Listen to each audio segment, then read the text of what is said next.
vraiment xam nga yoon damay faral di wax ne il faut donner la voix aux ayants droit. Il faut la voix doit revenir aux voix autorisées. Et les voix autorisées, ce sont les autorités. Et les autorités judiciaires, ci jamono ji démb wala keroog plutôt def nañ communication bu am solo. Leer na juste na pertinent na mais ba pare aussi ñu bëri levé na ay zones d'ombre ñu bëri parce que ñu bëri am nañu comprendre mais am nañu comprendreul parce que ñi comprendre par exemple loolu du problème mais ñu comprendreul problème la problème bi mooy tey le fait que ñu génnee voilà ñu jàpp la nga cautionné ba ñu bàyyi la ñu bëri comprendre ñu woon loolu donte ñun chaque jotaay waxoon nañ ko ñun 2 semaines avant wax nañ ko 2 semaines avant lan la yoon Sénégal wax ci ku ñuy toppee détournement de deniers publics wax nañ ko 2 semaines avant je me rappelle bien avec Fatou fii ñu wax leen ne suñ la toppee détournement de deniers publics wala soustraction ou escroquerie portant sur les deniers publics maanaam ñu wax ne loi bi permettre na nit ki bu fekkente ni da nga bëgg mën nga proposer rembourser intégralité montant bi wala nga cautionner intégralité montant bi wala nga contester sérieusement li ñu lay toppee dans ce cas mën na defal lu ñuy tuddee liberté provisoire. léegi nag loolu du neex a comprendre maanaam du neex a nangu parce que da nga jàpp ne forcément détournement de deniers publics présumé vol la sàcc la. ci yow ci langage olof bu simple sàcc la. donc sàcc aussi xale bu sàcc ginaar benn la donc pourquoi xale bi nekk ci kaso bi alors que moom ci ñu toppee ko ay millions mu mën a génn ci kaso bi. loolu mën na la xaw a jaaxal mais loi bi moom moo tëddee noonu. maintenant cette loi mën nga jàpp ne elle est injuste mën nañ ko waxtaanee c'est bien possible mais quand même c'est la loi. léegi nag loolu procureur bu ñëwee wax dina Sénégalais yi dinañ ils ont encore compris parce que man terewul sax bi procureur yi waxee ba sonn am naa sama benn xarit boo xamante ni avant. sorti procureur yi. da ci doon werante ak man. copier naa article bi envoyé ko expliquer ko ba sonn neexu ko procureur bi wax li mu wax keroog mu ne non ba tey ànduma si ma ne ko mais àndoo ci mais loolu mooy dëgg. léegi nag soo bëggee ñu bañ a def loolu le président de la République son régime les députés ils ont l'occasion d'accord de proposer en vue ñu changer disposition yooyu c'est aussi simple que ça. comme li ma waxoon sànq rek Alioune Tine soo bañee tëj nit ci diffusion de fausses nouvelles dañu koy dindi mais soo ko dindiwul dafiy des te ku ko def ñu tàpp la c'est aussi simple que ça. léegi nag ñoom bu ñuy génnee wax manipulation du am parce que tey bu ñu waxul woon yow sànq da nga ne xaw ma ñaata 27 nit. oui 27 personnes mais jamono jooju presse mu ngi traité ay arrestation mais mënula wax nombre bi. te bu dee mënoo wax nombre bi soo si avancé nga ne au moins une trentaine de personnes arrêtées loolu c'est une information mais elle n'est pas juste. d'accord et boo bañee dugg ci diffusion de fausses nouvelles bëgg nga joxe xibaar mais mënoo wax 27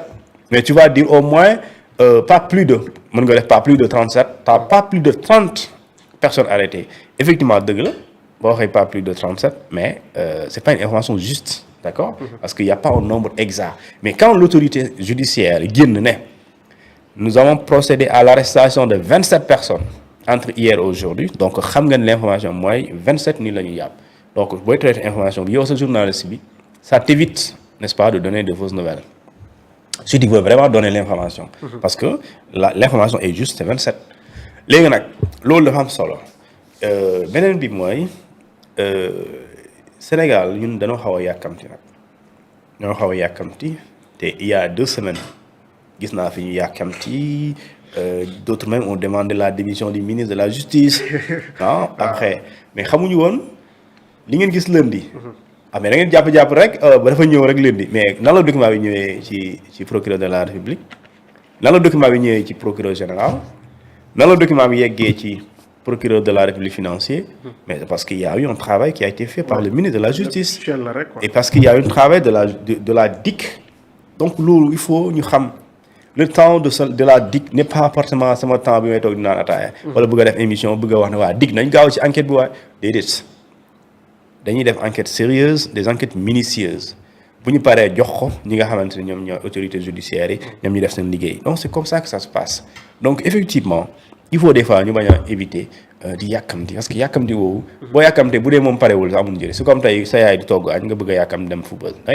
bu parewul da ngay dem football yi boo ñëwee añ c'est aussi simple que ça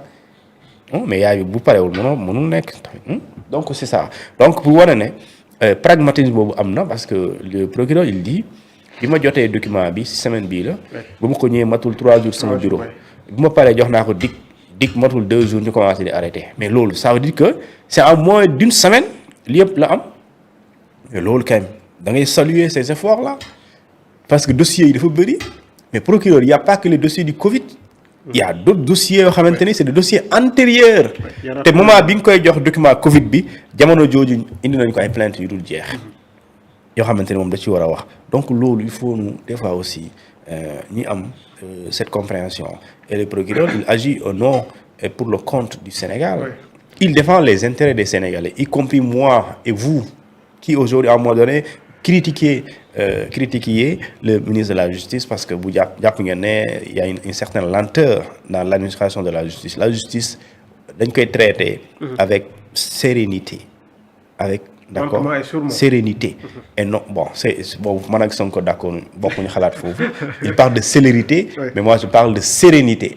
juste dañ koy traiter avec sérénité et non avec célérité parce que quand boo accélérer pas mun nga juum mais boo demee ak dal comme ni ko tubaab yi français yi waxee rouler doucement arriver aisément loolu laa gëm. voilà rouler doucement arriver aisément. c'est important ginnaaw 27 arrestations yooyu nag ci vendredi ñun ñi xibaar na fële ca diwaanu Anamo lu toll ci fukki nit ak juróom-benn jot nañ leen daal di teg loxo te daaj bi moom bu ñu ko laajee rek dafa daal di jël mbir mi yëpp teg ko ci ndoddu Maodo Malick Mbaye mi nekkoon foofee ca diwaanu li nga xam ne moo di Anamo waaye ci boobu le dossier également bu Anamo ñu ngi xibaar ne Bassirou Fall moom dañu ko tegoon loxo lu yàggul dara mu joxe fukki millions ak benn ñaari fan moo ci tegu wala benn fan ñu tegaat ko loxo ci beneen dossier boo xam toll ci fukki millions ak juróom-ñett la ñu koy daal di toppee moom Maodo Mbaye jot na nag génn daal di démentir ci ñi mu jàppee sax ay détracteurs am waaye ay nit yoo xam ne rek dañu ko fas yéene daal di dugal ci mbir mi ni mel ab bataaxal nag la daal di bind cuun ci bataaxal boobee nee na dossier Anamo Maodo Malick Mbaye sort de son silence et livre sa version des faits dans un contexte marqué par la résurgence du dossier Anamo. Maodo Malick Mbaye a tenu à réagir avec fermeté aux accusations portées à son encontre. Dans une déclaration transmise à la presse, l'ancien directeur de l'Agence nationale pour la maison de l'outil Anamo affirme n'avoir posé aucun acte délictuel dans la gestion du dossier en question. Revenant sur les soupçons entourant une possible falsification de documents, Maodo Malick Mbaye précise s'il y a imitation de signature, le coupable est clairement identifié, une manière de lui de se dissocier catégoriquement de toute manœuvre frauduleuse. L'ex-directeur rappelle également avoir quitté son poste de manière volontaire. Après ma démission volontaire de la tête de l'ANAMO, je suis resté 8 mois au Sénégal pour répondre à tout besoin lié à ma gestion. Il assure par ailleurs n'avoir jamais été inquiété par la justice avant son départ. Je n'ai jamais été convoqué par la justice avant de quitter le Sénégal. Installé depuis 3 mois à Rabat, Maodo Malick Mbaye dirige aujourd'hui une organisation de médiation régie par le droit marocain. Il insiste sur la transparence de la